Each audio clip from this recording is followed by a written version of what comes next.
good, YouTube? Welcome to Draft Capital Sports. Back at it again, mock draft edition.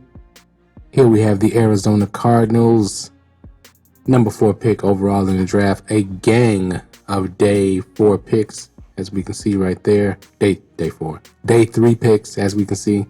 We know the fan base, majority of the fan base. Our number 1 target is Marvin Harrison Jr. You see him there at the number 2 spot. Our public enemy number 1 is the Chicago Bears, especially if they keep Justin Fields. Trade out of that pick. They'll probably trade down 1 or 2 slots and probably try to take Marvin Harrison. Fields, Ohio State running mate, also friends with DJ Moore, their number 1 wide receiver.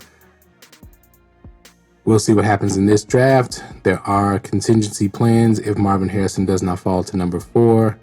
Let's get started. This is about the Arizona Cardinals. Let's go.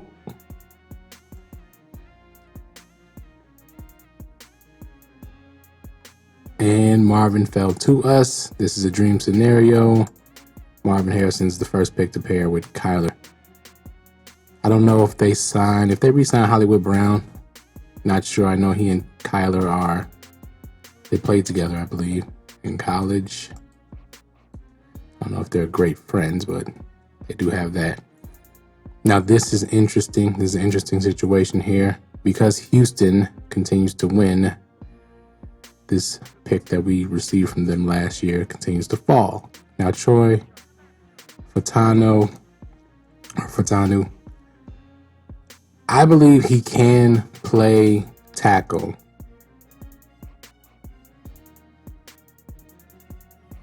Now, much in the way Rashawn Slater has been able to fill in at left tackle or play left tackle at a high level for the San Diego or the Los Angeles Chargers. And Kelvin Beachum, who plays for the Cardinals currently, also an undersized tackle. I believe Fautanu can play tackle, so I'm going to draft him. And worst come to worst, he becomes an elite guard for the Cardinals. But we need offensive line help. We know this off the top. All right, high second round pick. Here we go. Leonard Taylor could be a good selection. Need help on that defensive line. Would have preferred a higher pick to take Jerzon Newton, but that is not going to happen. So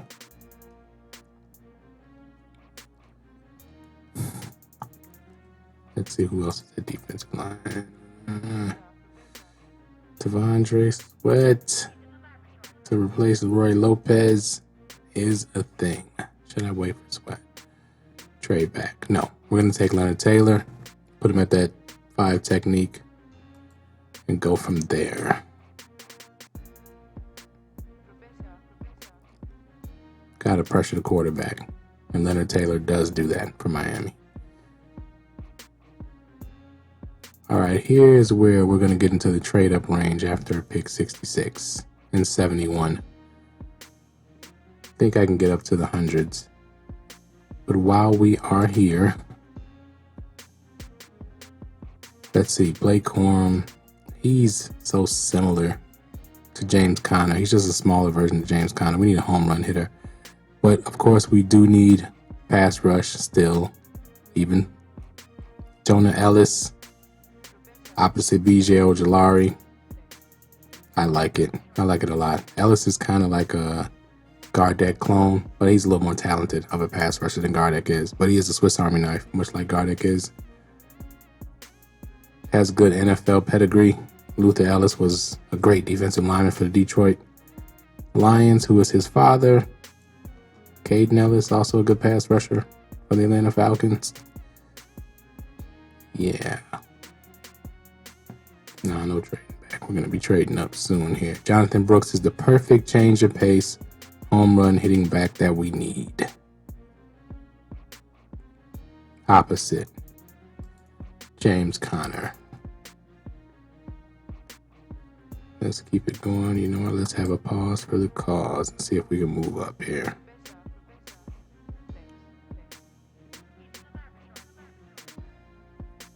Now, I see they have Michael Hall Jr. I think he went back to school, though. I have to check and see if that's accurate. You know what? We're going to let it ride. We're not going to trade back yet. We're not going to trade up yet, I mean. Let's keep it going.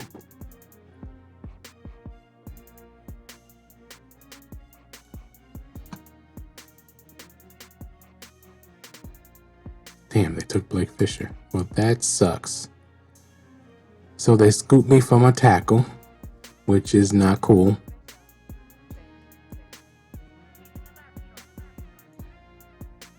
Will Hernandez and Elijah Wilkinson, for that matter, are getting long in the tooth. Zach Frazier is also a very competent center / guard. More of a center. We're going to go Zach Frazier. Javon Bullard would have been a good pick too, though. Buda Baker's not going to play for forever. But according to the NFL, he did make the Pro Bowl this past season, so. All right, I'm going to continue to beef up the defensive line. Naquan Jones and the like. We can upgrade there. Tyler Davis. That other 5 technique on that interior. Getting after that pass rusher, we like it. Getting after that quarterback, we like it. We like it a lot. All right, it's trade up time.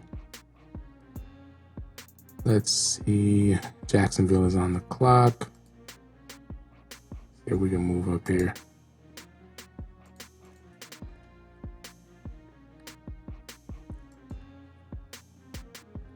All right, I'm going to give him pick 5. We're trying to move up to pick 4. We'll give him a 6 in the 7th, and that will work.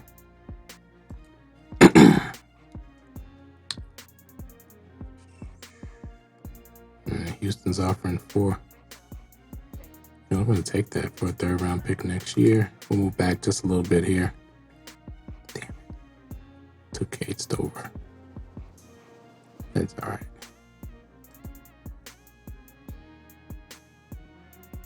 All right, Eichenberg is a very good interior linebacker. I think he would go great with Owen Papo.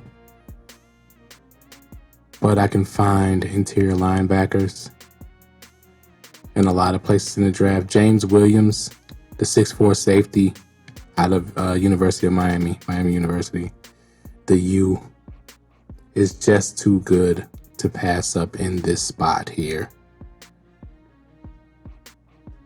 Cam Hart out of Notre Dame. Oh, this is tough. This is a tough decision there. Sheesh, I don't pick again until 160. We need corner help as well. Starling Thomas needs help.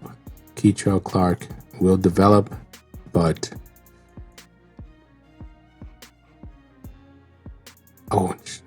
Mikey, you know what? This is the best corner on the board. I gotta take him. The best DB on the board is Mikey Sanistrell out of Michigan. Yeah, that's gonna be A+. I doubt that he falls this far in this draft. If he does, because he is pretty much a slot only corner. But if he falls this far, perfect DB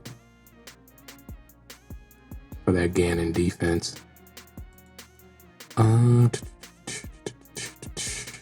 here we go. We have another running mate, Owen Papo and Teron Hopper. Very underrated middle linebacker out of Missouri. All over the field for the Missouri Tigers. To me, he's a day 2 pick. He's not being slated that way right now. We'll see after the combine and the workouts. I think he's going to test really well. But yeah, that's a steal. At linebacker. And now we're at our 7th round pick.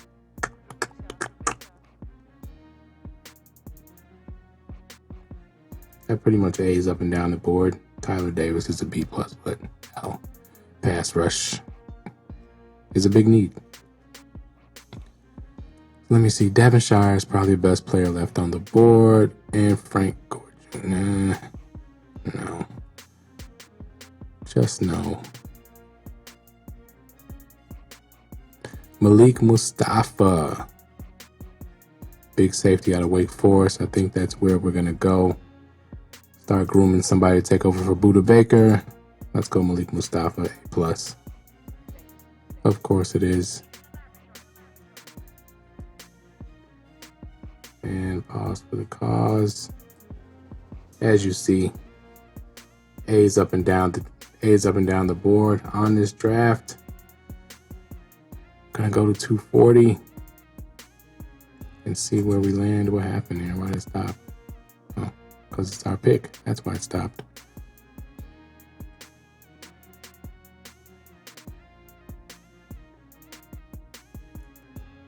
So we're going to continue to get help in that defensive secondary. Let's be honest. Pass defense was not the Cardinals' strong suit this past season.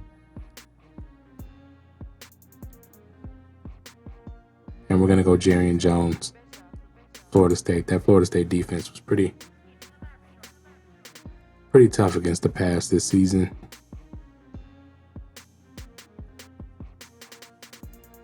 And there we have it.